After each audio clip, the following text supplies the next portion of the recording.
Malam itu Sia tidak bisa tidur sekuat tenaga. Ia berusaha untuk mencuri pinjam ponsel yang ada di rumah itu, baik itu ponsel ibu ataupun ayahnya, maupun ponsel Dava. Namun ia tetap tidak bisa karena tidak memiliki kesempatan. Sepertinya anggota keluarganya sengaja menyimpan ponsel mereka di kamar, sehingga ia tidak bisa mencuri ponsel tersebut untuk menghubungi suaminya.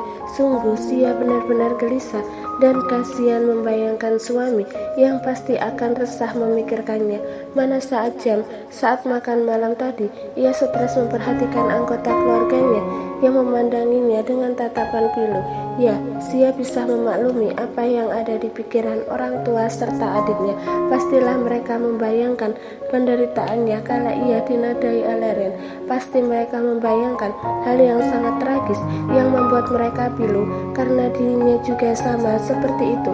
Sebelum akhirnya jatuh cinta pada suaminya, ia juga mengalami stres yang luar biasa, merasa tubuhnya kotor, merasa hina, merasa juga merasa jijik dengan diri sendiri, serta merasa hidupnya benar-benar tidak adil.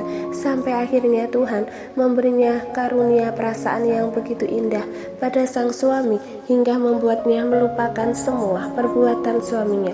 Sia juga tidak menyangka laki-laki yang bisa menjadi suaminya dan bisa ia cintai sepenuh hati. Bagaimana ini? Bagaimana aku bisa menghubungimu sayang? Aku benar-benar menyesal meninggalkan ponselku di rumah sehingga aku tidak bisa menghubungimu. Aku juga tidak akan bisa pergi dari sini karena ibu, ayah serta Dava akan selalu mengawasiku. Sia hanya bisa menggumam resah sambil mondar-mandir di kamarnya, sambil sesekali menatap ke jendela yang mengarah ke taman belakang. Sampai akhirnya ia memutuskan keluar ke taman untuk menghirup udara segar. Setelah memastikan pintu kamar Dava serta ayah dan ibunya terkunci, waktu sudah menunjukkan pukul 11 malam. Sudah pasti baik Dava maupun orang tuanya sudah tertidur lelap. Pelan-pelan ia mengendap-endap keluar dari pintu belakang menuju taman mungil tempat ia dan keluarganya selalu bercengkerama selama ini. Lalu Sia memutuskan untuk duduk di tepian kolam sambil mengayun-ayunkan kakinya, membuat ikan-ikan yang ada di sana mendekati kaki wanita cantik itu, memberikan efek geli luar biasa. Kehadiran ikan-ikan itu bisa dijadikan sebagai refleksi kaki, juga bisa menyenangkan hati. Sia memandangi ikan-ikan warna-warni dari ukuran kecil, sedang hingga sedikit besar sambil bergumam lirih. Katakan padaku, bagaimana caranya aku menghubungi suamiku? Tanpa terasa air matanya mulai meleleh kala ia membayangkan betapa paniknya suaminya, betapa bingungnya laki-laki itu menghadapi masalah ini. Pasti Juna menghalangi suaminya untuk datang lagi. Setelah kejadian tadi siang, Sia sedih karena ia bahkan tidak bisa bertemu dengan suaminya walaupun sebentar, karena sang ayah langsung mengusirnya yang membuatnya semakin perih. Sang ayah mengatakan akan segera mengurus gugatan cerai dan itu membuatnya sedih. Ia sungguh tidak memiliki kesempatan untuk mengatakan kalau dirinya sudah jatuh cinta pada Ren dan sedang hamil. Saat ini aku tidak ingin bercerai dari suamiku. Bagaimana caranya mengatakan pada ibu, ayah dan Dava kalau aku tak mau berpisah dari suamiku? Tangisan Sia pun tidak bisa terbendung lagi. Air mata yang tadinya meleleh kini mengalir deras hingga bahunya terlihat naik turun, lalu akhirnya mulai terisak. Ren ikut meneteskan air mata melihat tangisan sang istri. Sejak ia melihat Sia keluar dari pintu belakang menuju ke taman mungil tersebut, pria itu segera turun dari mobilnya lalu mengendap-endap mendekati sang istri. Namun ia sengaja belum langsung menyapa belahan jiwanya, hanya menatapnya dari kejauhan sambil mendengarkan keluh kesah yang keluar dari bibir sang istri. Hatinya begitu gembira saat sang istri menyebut namanya dan mengatakan tak ingin bercerai darinya. Tak bisa Ren ungkapkan betapa bahagia hatinya saat mengetahui cinta istrinya begitu dalam padanya. Lama-lama Ren tidak sanggup lagi berdiri di sana. Pria tampan itu akhirnya mendekat, kemudian menyapa sang istri dengan lembut. Sayang, jangan menangis. Sia terkejut. Ia langsung menoleh dan hatinya benar-benar bahagia ketika menemukan suaminya tengah berdiri di dekat kolam sedang menatapnya sambil membentangkan kedua tangannya. Tanpa pikir panjang, wanita berambut panjang itu langsung menghambur masuk ke dalam pelukan Ren lalu menangis sejadi-jadinya, membuat pria itu terpaksa mendaratkan sang istri untuk mencegah suara istrinya terdengar sampai ke dalam rumah.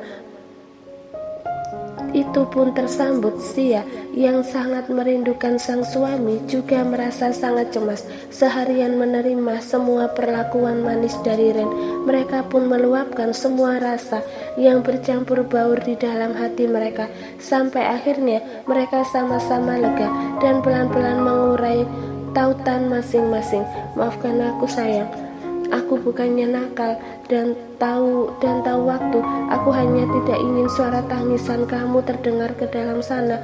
Aku masih ingin berbincang-bincang denganmu, melihat wajahmu dan meluapkan kerinduanku padamu, ucap Ren menyeka air mata Sia kemudian memeluknya erat.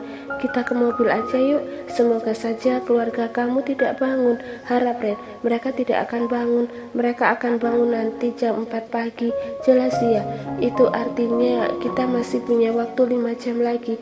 Aku tidak akan membiarkan kamu lama-lama bersamaku di mobil karena aku tak mau kamu lelah, tapi izinkan aku meluapkan kerinduanku padamu di mobil sana. Mau ya? Sia langsung menganggukkan kepalanya. Tentu saja ia mau. Sia juga merindukan suaminya. Ayo kita ke mobil sekarang sayang, ucap Sia menarik tangan sang suami. Ren memperhatikan langkah sang istri, mencegah agar jangan sampai tersandung akar-akar pepohonan yang ada di sana. Lalu pelan-pelan ia mengajak istrinya melangkah keluar halaman, langsung masuk ke dalam mobilnya. Kemudian ia kembali memeluk sang istri. Aku sangat merindukan kamu sayang. Kamu gak tahu betapa menderitanya aku, apalagi aku datang ke rumah ini tadi siang. Aku langsung diusir sama ayah. Keluh Ren menghirup dalam-dalam aroma sang istri yang selalu menenangkan jiwanya. Maafkan aku sayang, aku belum sempat menceritakan semuanya karena mereka benar-benar sedang emosi. Beberapa kali aku ingin membuka mulutku untuk menjelaskan tentang hubungan kita, tentang apa yang terjadi pada kita, tapi tidak pernah sempat. Mereka selalu memotong semua ucapanku, tapi aku tidak bisa menyalahkan mereka karena mereka pasti merasa sangat terluka atas apa yang aku alami.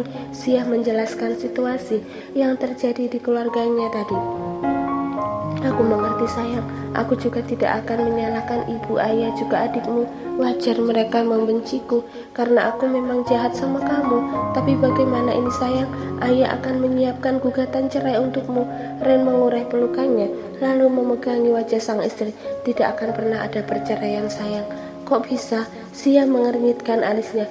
Maaf, aku terpaksa membuka rahasia ini. Kamu mau marah padaku terserah.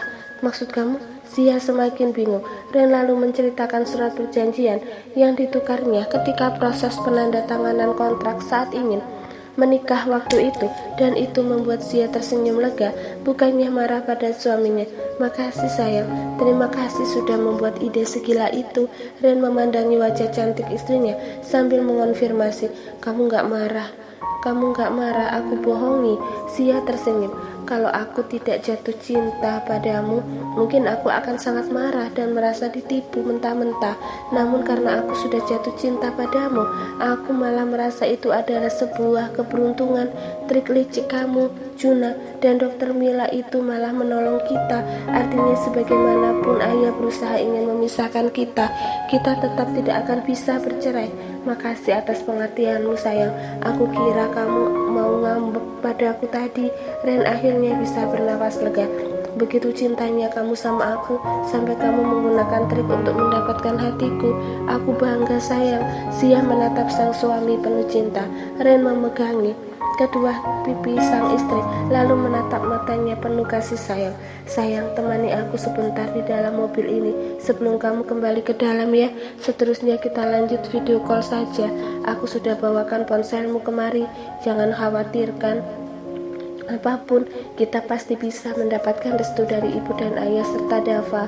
Aku bersumpah, walau aku harus mencium kaki ayah, ibu serta Dava, akan aku lakukan, asal aku diperbolehkan masuk ke keluarga kalian, ucap Ren. Kemudian kembali mendaratkan, sang istri lalu meluapkan semuanya rasa cintanya malam itu. Sia menatap wajah sang suami yang saat ini sedang tertidur di dalam mobil. Rasanya tidak tega meninggalkannya begitu saja. Suaminya pasti benar-benar stres memikirkan masalah yang menyimpannya saat ini. Di satu sisi, Sia merasa takut ayah serta Dava tahu kalau suaminya menginap di mobil di dekat pekarangan rumahnya. Sungguh ia takut ayah dan adiknya mengusir suaminya pergi. Namun untuk meninggalkannya masuk ke dalam, Sia sungguh tidak tega, walaupun sang suami terus memintanya untuk masuk ke dalam rumah karena tak tega membiarkannya tidur di dalam mobil yang pastinya tak nyaman untuk ibu hamil sepertinya.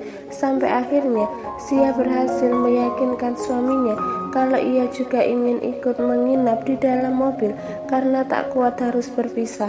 Pengorbanan Ren ini membuat cinta yang dirasakan oleh wanita itu pada suaminya semakin menggebu-gebu. Laki-laki ini benar-benar tergila-gila padanya. Begitu besarnya cinta yang diberikan oleh laki-laki ini dan ditunjukkannya dengan bukti nyata.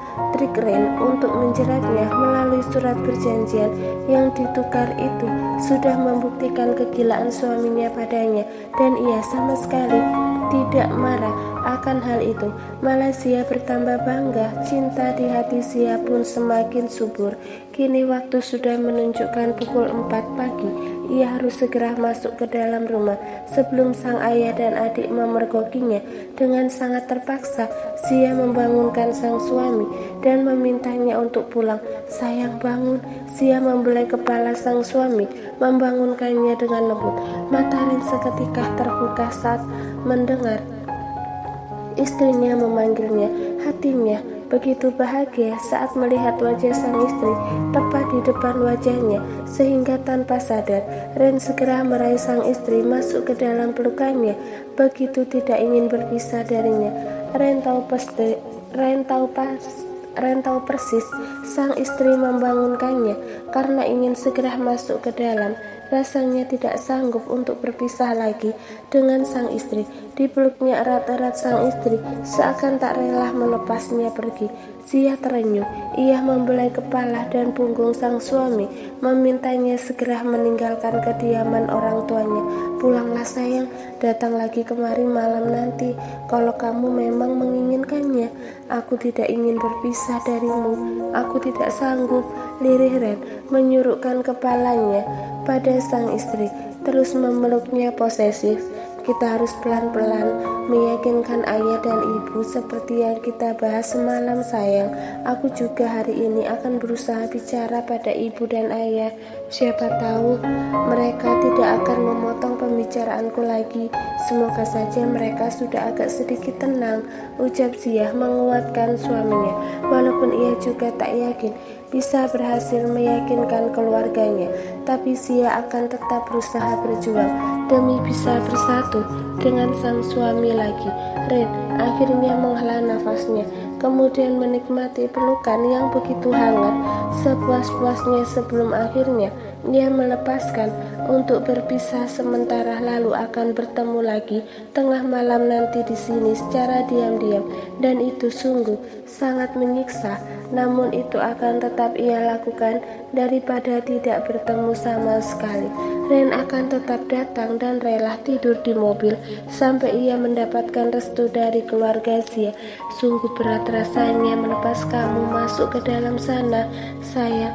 Aku juga gak tega membiarkan kamu jadi ikutlah tidur di mobil bersamaku. Namun hanya ini satu-satunya cara agar kita bisa bersama, keluh Ren sedih sambil mulai mengurai pelukannya. Pria itu memegangi pipi sang istri sambil menatap Sia penuh rasa pilu. Sia memegangi tangan sang suami, sesekali mengecup punggung tangannya lalu berkata lirih, "Aku tahu, aku pun merasakan begitu sayang. Jangan jauh-jauh dari ponsel ya.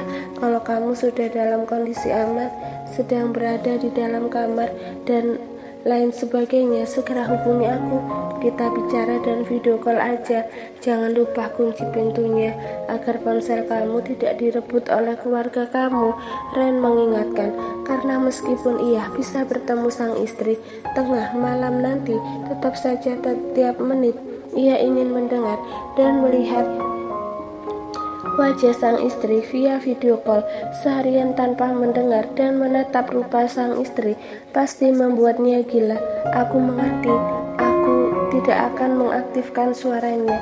Sekarang pulanglah, aku harus segera masuk sebelum anggota keluargaku bangun dan memergoki kita. Iya sayang, hari ini juga aku akan segera bergerak. Aku yakin Juna pasti sudah menemukan cara agar aku bisa merayu satu persatu anggota keluargamu supaya memberikan kita restu. Sia menganggukkan kepalanya. Semangat berjuang sayang, aku pergi ya, ucap Sia, lalu mulai membuka pintu mobil, kemudian melambaikan tangannya pada sang suami. Hati mereka berdua perih, tidak bisa diungkapkan betapa sedihnya harus berpisah kembali. Pada akhirnya Ren menarik lengan sang istri masuk kembali ke mobil sambil memegangi perutnya agar tidak membentur jok depan, lalu kemudian mendaratkan. Selama beberapa menit mengisi ulang kekuatan dari sang istri agar ia hari ini bisa tegar menjalani aktivitasnya, berjuang untuk mendapatkan restu keluarga istrinya. Sampai jumpa nanti malam sayang, ucap Ren dengan tidak rela mengurai. Kemudian melepaskan sang istri sambil melambaikan tangannya. Terlihat jelas kalau Sia juga begitu berat untuk meninggalkan mobil suaminya. Namun Sia mengeraskan hatinya. Ia buru-buru berbalik badan, lalu ia melangkah tanpa menoleh lagi. Sia sungguh takut tidak bisa kembali ke rumahnya jika melihat wajah suaminya yang terlihat begitu sedih. Dalam hatinya Sia berdoa, semoga semuanya baik-baik saja. Wanita itu segera masuk ke dalam rumah, mengunci pintu belakang, lalu masuk ke dalam kamar dan akan berdiam diri di sana sampai pagi menjelang. Sia tidak tahu kalau dari kegelapan ruangan belakang sang ayah memperhatikan semuanya. Apa yang terjadi di sini? Kenapa mereka berdua bukan terlihat sebagai seorang pelaku dan korban? Kenapa putriku menangis dan kenapa mereka seperti tengah dimabuk cinta? Apa aku harus mendengarkan kata-kata putriku terkait masalah ini? Gumam Agus kebingungan. Lelaki parubaya itu tidak mengerti situasi yang terjadi. Apakah yang ia dengar dari putranya benar adanya? Akan tetapi sulit untuk mengatakan tidak karena ia juga mendengarkan rekaman suara putrinya yang terlihat sangat putus asa. Itu juga yang membuat hatinya hancur berkeping-keping sehingga membenci pria jahat itu. Namun pemandangan tadi malam sungguh di luar nalar, apalagi ketika melihat laki-laki itu bersama putrinya dengan penuh kasih sayang pun. Demikian putrinya yang menyambut itu dengan sukacita. Rasanya ingin memisahkan putrinya dan juga laki-laki itu, tapi syukurnya ia masih bisa menahan diri. Bahkan saking sabarnya, Agus bahkan membiarkan putrinya tidur di mobil laki-laki itu, karena di hati kecilnya timbul tanda tanya yang sangat besar. Kenapa bisa Sia berubah menjadi menyukai laki-laki itu? Apa yang sebenarnya dilakukan oleh laki-laki itu sehingga putrinya sama sekali tidak merasa takut lagi pada pelaku kejahatan yang sudah menodai kehormatannya?